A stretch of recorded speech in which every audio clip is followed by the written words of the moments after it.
Ar-Rahman Ar-Rahim. So now we're going to Mukhtasar Tibyan fi Adabi Hamalatil Qur'an of Imam An-Nawawi rahimahullah. And he has now entered into the chapter where he says, after we discussed last week, when you start recitation, you say what? What do you start with recitation?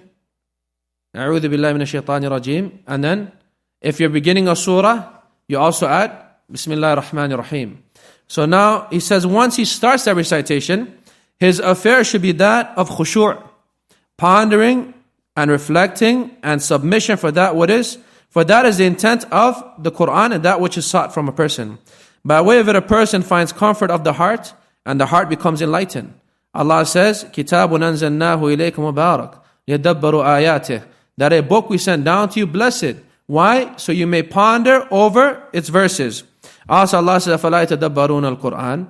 Do they not ponder over the book of Allah, the Qur'an? And the narrations and reports regarding this are many. Then he says, many from the Salaf, whom can't be enumerated, used to repeat a verse the whole night. One verse the whole night. Or most of it due to pondering. And a group of the Salaf fainted and dropped whilst reciting the Qur'an. And some of them even died because of the recitation of the Qur'an. And he says, I've mentioned at Tibyan their reports. Ibrahim al-Khawwas, he said the cure is in 5 things. Number 1, reading the Qur'an with contemplation. Number 2, emptiness of the stomach, meaning not eating too much. Number 3, the night prayer. Number 4, returning and begging Allah at the time of suhoor. And number 5, sitting with the righteous. So now we're going to discuss chapter. As for pondering, then this is one of the greatest intents of the Qur'an being revealed.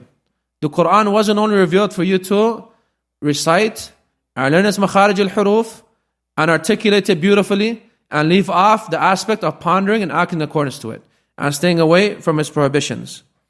Rather, it was sent down for a person to ponder over it.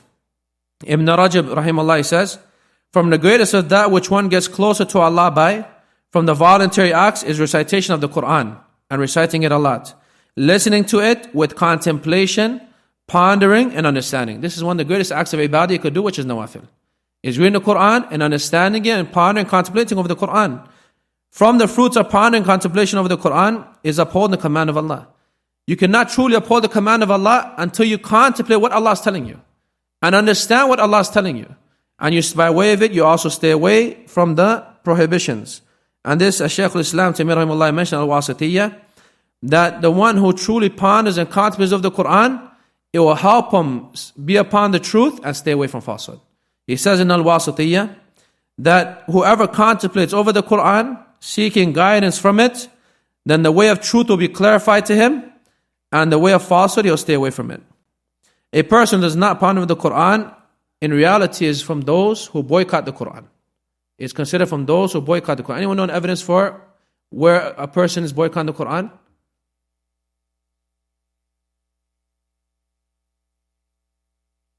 No, is there evidence in the Qur'an that people can boycott the Qur'an? Is there an ayah in the Qur'an that says that people boycott the Qur'an? وَقَالَ الرَّسُولُ يَا رَبِّ إِنَّ قَوْمِ اتَّخَذُوا هَذَا الْقُرْآنَ مَحْجُورًا. Oh Allah, the Prophet complained to Allah, oh Allah, my people have boycotted this Qur'an. From the greatest form of boycotting the Qur'an is not pondering over the Qur'an, not contemplating it and not understanding it, and just reciting it with a beautiful voice, and just do makharij al-huruf. For that reason, Al-Qayyim, he says, from the different types of boycotting the Qur'an is leaving off contemplating and trying to understand it. A person can try to attain, so he says, from the different types of boycotting the Qur'an is leaving off contemplating and trying to understand it. Now, how does a person attain this status of contemplating and understand the Qur'an? Number 1, by seeking refuge in the beginning of recitation. فَإِذَا قَرَأْتَ الْقُرْآنَ فَاسْتَعِذْ بِاللَّهِ مِنَ الشَّيْطَانِ الرَّجِيمِ. When you want to read the Qur'an, say أعوذ بالله من الشيطان. Why is that? Because shaitan is haris. The shaitan is eager to try to deter you from reading the Qur'an and pondering over it.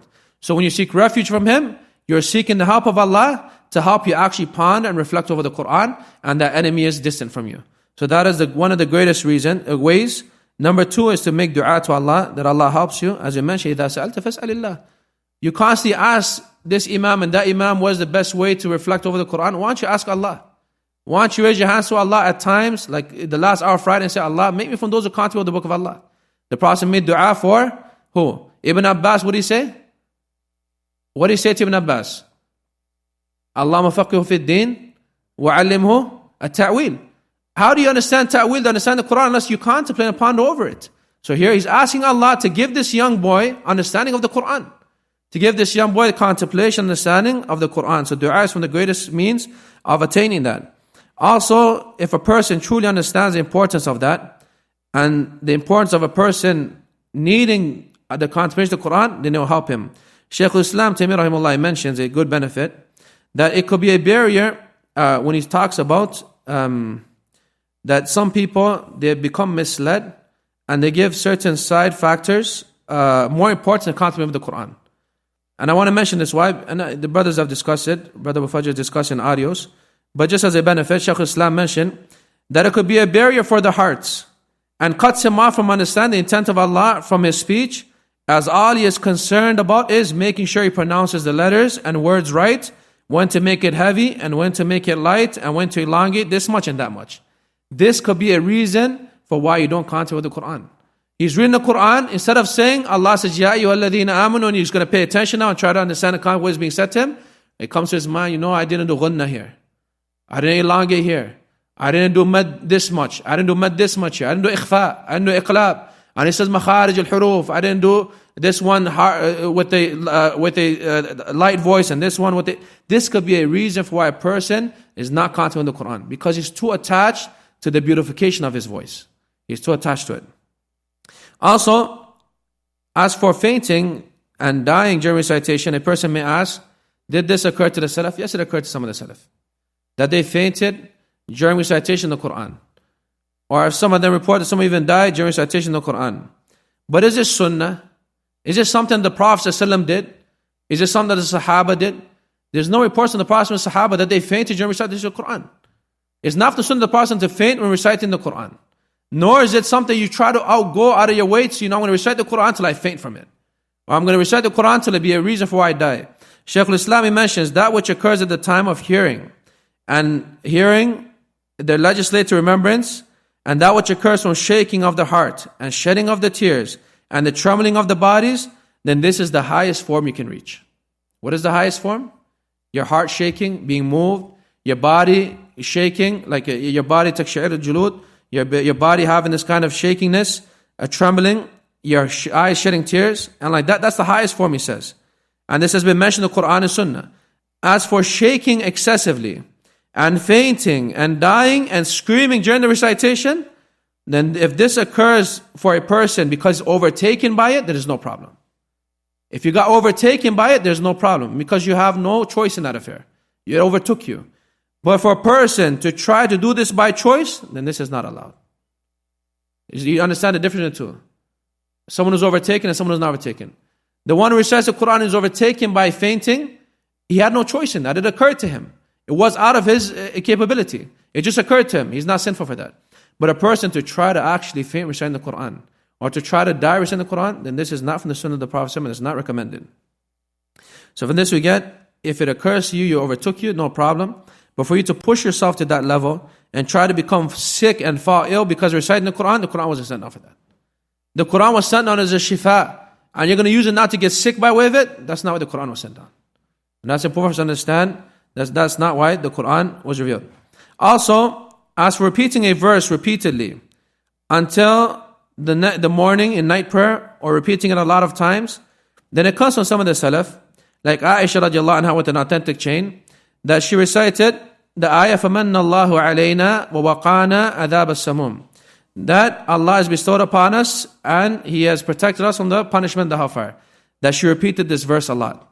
That she kept repeating this verse. Also comes to Sa'id bin Jubair, they repeat the ayah, وَاتَّقُوا يَوْمًا تُرْجَعُونَ فِيهِ إِلَى اللَّهِ ثُمَّ تُوَفَّى كُلُّ نَفْسٍ مَا كَسَبَتْ وَهُمْ لَا يُظْلَمُونَ. You repeat this often. Also, even before that, it comes in Bukhari from the hadith Abu Sa'id al-Khudri radiallahu anhu, that a man heard another man reading Surah Al-Ikhlas. And this man, he kept repeating Surah Al-Ikhlas. When he awoke, he went to the Prophet ﷺ and he thought that this was something little. He kept repeating Surah Al-Ikhlas in the Salah. When the Prophet ﷺ told the Prophet ﷺ about this affair, he said, by the one whose hands my soul is in, that the Surah Al-Ikhlas ta'adil thuluth al-Qur'an. Surah Al-Ikhlas is 1/3 of the Qur'an. Showing us that he kept repeating the verse, and it is a time of the revelation of wahi, and the Prophet didn't prohibit him. What does that mean? It's allowed to repeat the verses. Why is that? Where's the evidence? So we mentioned this before. If something occurred in the time of the Prophet ﷺ, and he didn't reject it, then it's an evidence that it is allowed. Why? Because if the Prophet was not aware of it, who is aware of it? Allah.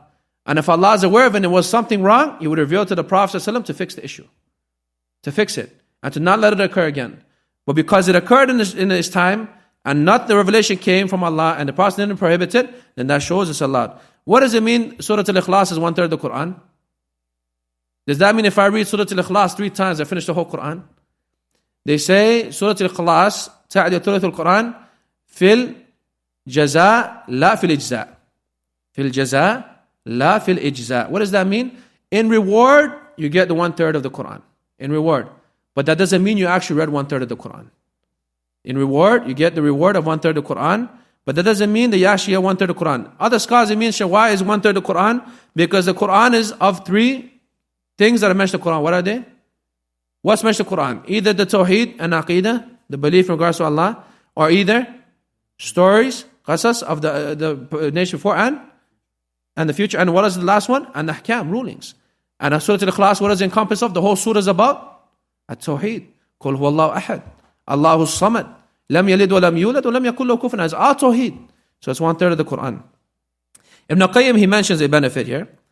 If he reads with contemplation and he passes by a verse and is in need of that verse to cure himself by way of it, then he can repeat it even 100 times. And even if he wants to repeat it the whole night, he can repeat the whole night. He can repeat the whole night. Showing us repeating the ayah in salah and repeating it often and excessively is allowed. There's nothing wrong with it. Then he says, and we'll finish this quickly, knowing that crying at the time of recitation is recommended and is an attribute of the arifin, a symbol of the righteous slaves of Allah. Allah says, وَيَخِرُّونَ لِلْأَذْقَانِ وَيَبْقُونَ وَيَزِيدُهُمْ خُشُوعًا. That the righteous ones, that they cry when they recite the book of Allah subhanahu wa ta'ala. Also, there's common narrations he mentioned at Tibyan in the original version of the book that he indicated regarding reports of this, and that the way to attain a state of crying is to ponder over what he reads from the threats, the trusts, and the covenants, and then ponder over his negligence and shortcomings regarding that. And Allah commands you with certain things, He threatens you with certain things, He gives you certain trusts, He gives you certain covenants. Now, if you ponder properly and reflect over your negligence regarding those rights, then it should make you cry. He says, and that should make you cry. And if that does not make you cry and does not make you sad, then you're a person who is being deprived of that, and it is from the greatest of afflictions. And it's from the greatest of afflictions. Now, the Prophet did cry when reading the Qur'an, as comes in narration in Mas'ud radiallahu anh. He said, Iqra alayya. He said, read the Qur'an to me. He said, Aqra alayka wa alayka unzil. Should I read to you, Ya Rasulullah, and the Qur'an was sent down upon you?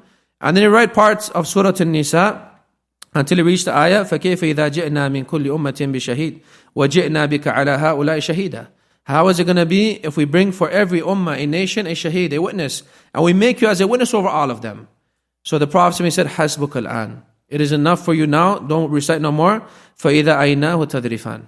And he looked up to him and his eyes were shedding tears, alayhi salatu wassalam. Also, Abdullah ibn Shikhir, he mentions, I came to the Messenger of Allah sallallahu alaihi wasallam when he was performing prayers, he was sobbing and his chest sounded like a boiling kettle. Showing us the Prophet sallallahu alaihi wasallam cried outside of the prayer with the Qur'an, and he cried also inside of the prayer with the Qur'an. This evidence for both the inside and outside the prayer, the Prophet was crying with the Qur'an. Also, it comes from the most noble man of this ummah, the best of this ummah after the Prophet sallallahu alaihi wasallam, Abu Bakr, that he used to cry a lot in the prayer. Why is that? When the Prophet sallallahu alaihi wasallam was sick, and he said to them, command Abu Bakr to lead the salah, what did they say? What did Aisha say? And you know what Aisha said to try to excuse her father from leading? He cries too much. He cries too much. People won't hear him. He's always crying. Showing us that if the best of this ummah, the Prophet ﷺ, and the best of the ummah after him, Abu Bakr radiallahu anh, are crying from the Qur'an, then this is something that the righteous people should be doing. You should be trying to actually try to cry from the Qur'an. And shouldn't be from those who just read the Qur'an and never cries. But how is the crying of the Prophet? Some people when they cry, some people, they post a video on YouTube of an imam crying, and he's screaming and yelling, and people are in the back screaming. No, that's not the Prophet who used to cry. The Prophet, when he cried, it was like his laughing.